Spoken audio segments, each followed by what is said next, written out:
6h42. On est presque prêt pour les parcs thématiques. On s'en va au Early Admissions de Islands Adventure.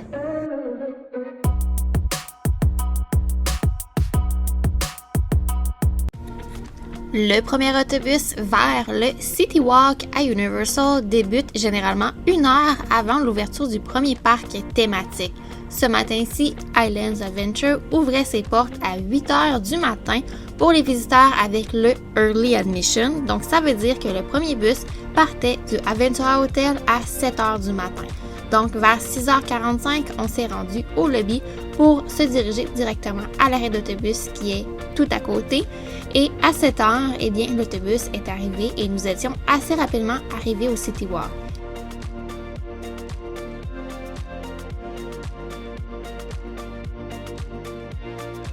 À notre arrivée, il faut passer la sécurité avec des détecteurs de métal. On laisse tout dans nos sacs de parc thématique et on passe les détecteurs sans problème.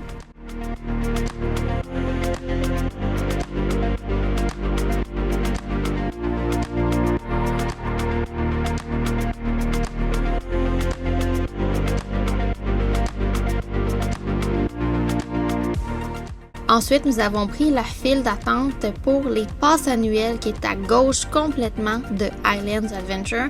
L'un des plus gros avantages d'avoir une passe annuelle est qu'on peut généralement scanner dans un parc thématique 10 à 15 minutes avant son ouverture officielle. Donc le Early Admission débute à 8 heures du matin et quelques minutes d'avance, nous étions déjà dans le parc et nous avions une longueur d'avance pour se rendre à l'attraction Hagrid avant les autres visiteurs, ce qui fait en sorte qu'on peut faire l'attraction avec beaucoup moins d'attente et un avantage pour effectuer les autres attractions qui sont disponibles au Early Admission de Islands Adventure.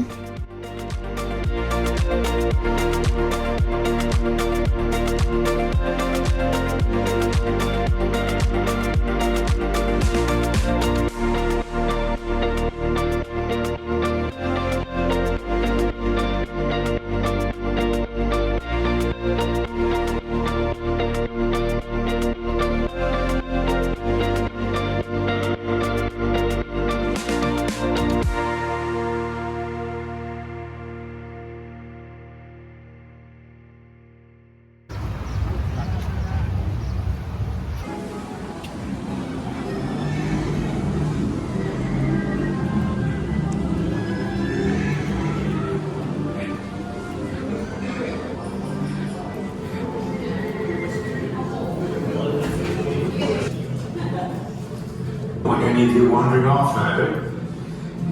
Lots to see.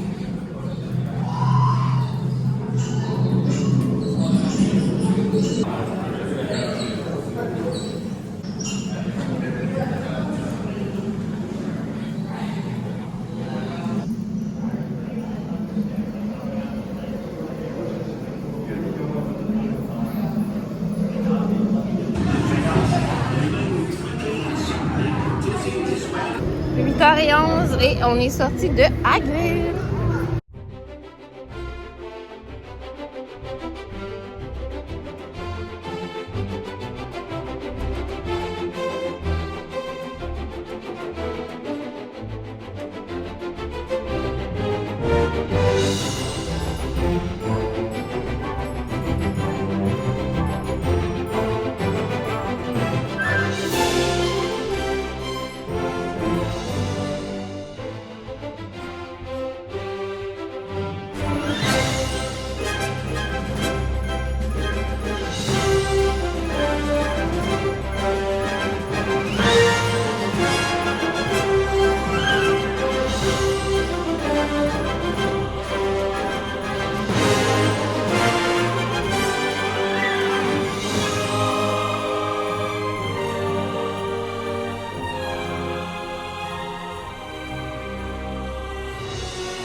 Donc, quel matin, sincèrement, un des plus grands avantages d'une passe annuelle, c'est pas qu'on peut venir comme on veut ou quoi que ce soit, c'est qu'on a accès à l'entrée passe annuelle. Et pour le Early Admission, ça en vaut vraiment la peine pour Islands Adventure puisqu'on a une entrée séparée. Et comment ça fonctionne? C'est 10 à 15 minutes avant le début du Early Admission. On nous permet de scanner dans le parc et on nous met de côté quand le scan débute pour tous les visiteurs. Bien, nous, on a déjà une lancée et on peut aller pour faire Hagrid, par exemple, ou toute autre attraction qui serait ouverte pour le Early Admission. Donc, pour nous, à 8h10, on était sortis de Hagrid. Donc, ça vaut vraiment la peine, surtout que le Early Admission débute qu'à 8h du matin. Donc, à 7h50, on était déjà entrés, scannés et en direction de Hagrid. C'était parfait. On a fait ensuite Flight of the Hippogriff. Je vous le conseille de le faire avant Forbidden Journey, qui est le château. Parce que Flight of the Hippogriff, il n'y a pas une grande capacité pour la petite montagne russe. On a une super vue de haut lorsqu'on monte avec le château et la section d'Harry Potter. Donc, c'est chouette. Oups, j'ai failli perdre mon café pour cet aspect-là. Donc, je fais tout le temps Flight of Hippogriff avant le château parce que si j'attends vers la fin du Early Admission, il va y avoir vraiment trop de monde. Et Flight of Hippogriff, c'est le genre d'attraction qu'on attend 5 minutes et moins à faire. Le château, durant Early Admission, c'est souvent une dizaine de minutes d'attente et on nous fait faire la file complète. Donc, on ne perd pas l'expérience du château, de découvrir le château. Et je vous dirais là, qu'à 8h40, là, on avait tout fait dans le secteur, mais c'était parce qu'on avait la lancée et la longueur d'avance pour faire Hagrid. Sinon, je crois pas qu'on aurait eu le temps de tout faire aussi rapidement. On aurait même pu aller faire Velocicoaster avec un 5 minutes d'attente durant le Early Admission, mais pour moi, c'est une montagne russe qui est vraiment trop intense que je n'ai pas envie de faire à chaque fois que je suis à Universal. Et là, on profite, là, je termine mon café. Ensuite, on va regarder les temps d'attente, on va voir si on reste à Islands ou on traverse à Studios, mais on a vraiment une super belle journée en vue et c'était moins chaud ce matin, comparé à hier, c'était très très chaud. Ce matin, c'était quasiment froid, tellement que hier on avait eu chaud. On s'est levé quand même de bonne heure, là, on s'est levé à 6h du matin et à 6h50, on descendait du Aventura vers les autobus. On était dans le premier bus qui débute à 7h le matin. À 7h15, on était déjà passé la sécurité du City Walk et on attendait pour l'entrée de Islands Adventure. Donc, un matin vraiment, vraiment, vraiment productif.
Donc, on vient de terminer notre repas et je suis épatée de la qualité de la nourriture de ce restaurant-ci. On est là à l'heure du lunch, tout est frais. On est arrivé vers 11h30 et ça paraît vraiment dans la fraîcheur des aliments que tout était impeccable.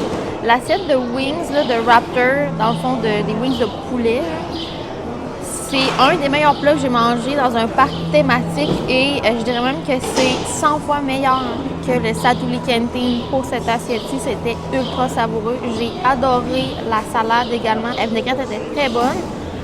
Mais dans les deux items, c'était vraiment le meilleur, c'était les wings. Et j'ai vraiment adoré également le Dole Whip pomme grenade. C'était exceptionnel.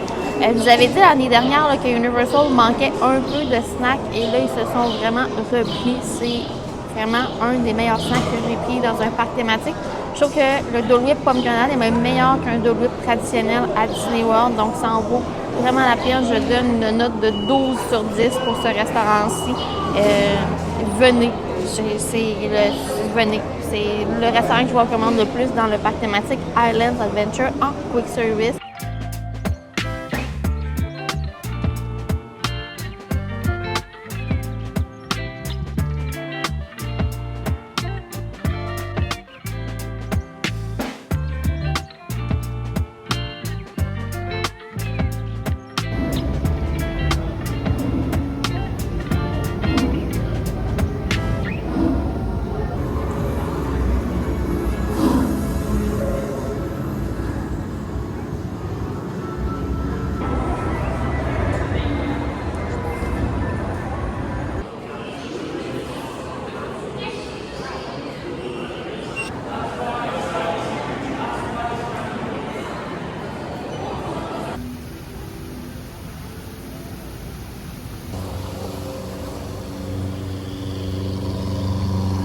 Donc il est midi 49, on a terminé dans les parcs.